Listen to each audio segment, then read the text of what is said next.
Hi friends, Telugu bus review viewers అందరికీ hi. Today recipe మామిడికాయ చేపల పులుసు. ఓకే, ఆనియన్స్, పచ్చిమిర్చి, జీరా వేసి ఆయిల్ వేసి వేయించుకున్నాను. వేయించిన తర్వాత టమాటా ముక్కలు కూడా వేసుకున్నాను. అల్లం వెల్లుల్లి పేస్ట్ కూడా వేసుకున్నాను. బాగా వేగుతుంది. ఇందులో సాల్ట్, కారం వేసుకున్నాను.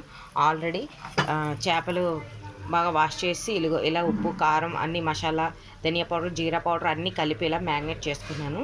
ఓకే, ఇందులో ఉప్పు, కారం, పసుపు, జీరా పౌడర్, ధనియా పౌడర్, గరం మసాలా పౌడర్ అన్నీ వేసి ఇలా మ్యారినేట్ చేసుకున్నాను. ఇప్పుడు ఇందులో వేసిన వాటికి ఈ వేగిందుతుంది కదా, వేగిన దాంట్లోని మామిడికాయ ముక్కలు వేసుకుంటున్నాను. పెద్దవి కోసుకున్నాను, చిన్నవి కాకుండా బాగుంటాయి కాబట్టి. చిన్న ముక్కలు అయితే మరీ పేస్ట్లాగా అయిపోతాయి, ముక్కలాగా ఉంటే చేపల పులుసు బాగుంటుంది. ఓకే, ఇందులోని ఇప్పుడు ఈ చేపలను వేసేసి కొంచెం కుదుపుకొని కొద్దిగా వేగనివ్వాలి. ఓకే, ఇప్పుడు వేసాం కదా చేపలు, కొంచెం ఇలా కుదుపుకుంటే మూత పెట్టుకుంటే కొంచెం అలా సిమ్లో వేగుతుంది. వేగిన తర్వాత కొంచెం మగ్గిన తర్వాత మనం చింతపండు పులుపు వేసుకున్నాం కదండి. ఆల్రెడీ చేపల్లో ఉప్పు, కారం, మసాలా అన్నీ వేసుకున్నాము. నెక్స్ట్ కొంచెం మెంతులు కూడా వేసాను. ఇందులోని మామిడికాయ వేసుకున్నాను, చేపలు వేసుకున్నాను. కొంచెం ఇలా పైకి కిందకి కలుపుకున్నాను. నెక్స్ట్ ఇందులో కొంచెం మెంతులు వేసాను, కస్తూరి మెంతి వేసాను. దించే ముందు కరివేపాకును, కొత్తిమీర వేసుకుంటే పులుసు సూపర్గా ఉంటుంది. కొంచెం మగ్గిన తర్వాత చింతపండు పులుపు వేసుకోవాలి. చేపల పులుపు అంతా వేసుకుంటున్నాండి. చింతపండు పులుసు వేసుకున్నాం కదా. నెక్స్ట్ మామిడికాయ ముక్కల పులుపు, టమాటా పులుపు, ఇవన్నీ కూడా చేపల పులుసుకి చాలా టేస్ట్గా ఉంటాయండి. ఇంకోటి ఏంటంటే చింతపండు కన్నా చింతకాయ, మామిడికాయ చేపల పులుసు అయితే సూపర్గా ఉంటుంది. ఈసారి చింతకాయలు దొరుకుతాయి. ఇప్పుడు చింతకాయలు తెచ్చినప్పుడు మాత్రం చింతకాయ చేపల పులుసు ఎలా పెట్టాలి, సేమ్ ప్రాసెస్, ఇంకేం లేదు. కాకపోతే చింతకాయలతోటి చాలా టేస్ట్గా ఉంటుంది. కొంచెం కలర్ఫుల్గా రాదు చింతకాయ చేపల పులుసు అంటే. అది చింతకాయలు కదా, తెల్లగా వస్తుంది దాని జ్యూస్, దాని పల్పు, అందు గురించి అని. కానీ చింతకాయ, మామిడికాయ చేపల పులుసు అయితే మాత్రం సూపర్గా ఉంటుందండి.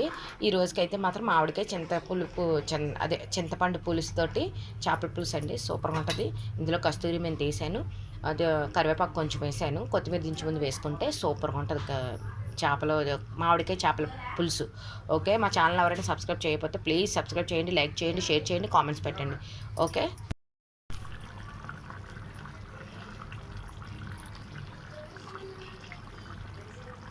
పులుసు మరుగుతుందండి.